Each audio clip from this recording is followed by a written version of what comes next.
précédemment. Il y a un club de DH à l'époque qui m'appelle en Lozère, donc j'y vais. Et t'as des moments de doute, tu te dis mais en fait, qu'est-ce que je fais, tu vois? T'as des contrats d'1 an, 2 ans, tous les ans tu te demandes ce que tu vas faire, tu vois. Quand t'as des enfants, tu sais même pas en mai, tu sais même pas où tu seras l'année prochaine. L'année 2018-2019, je reviens des croisés. Et en fait, le dernier match, c'est la période de Ramadan, tu vois. Et moi, je suis en fin de contrat. C'est-à-dire que si on gagne pas le dernier match, soit on monte au national, soit tu chômes.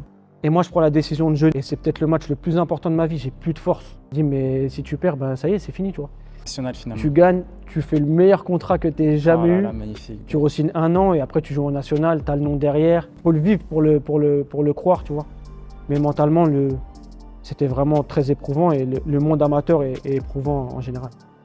Quand tu es au plus bas, il ne faut pas se morfondre. Il faut toujours avoir confiance Il faut rester modeste quand tu es au top. Par contre, quand tu es au plus bas, il faut, tu vois, moi je dis toujours cette phrase, il faut rester un lion.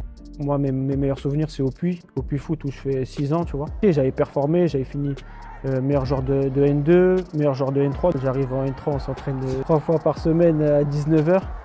Des fois, on est 10 à l'entraînement et après, 3-4 ans après, tu joues en national. Tu as des joueurs qui arrivent de Ligue 1, c'est des matchs en filmé.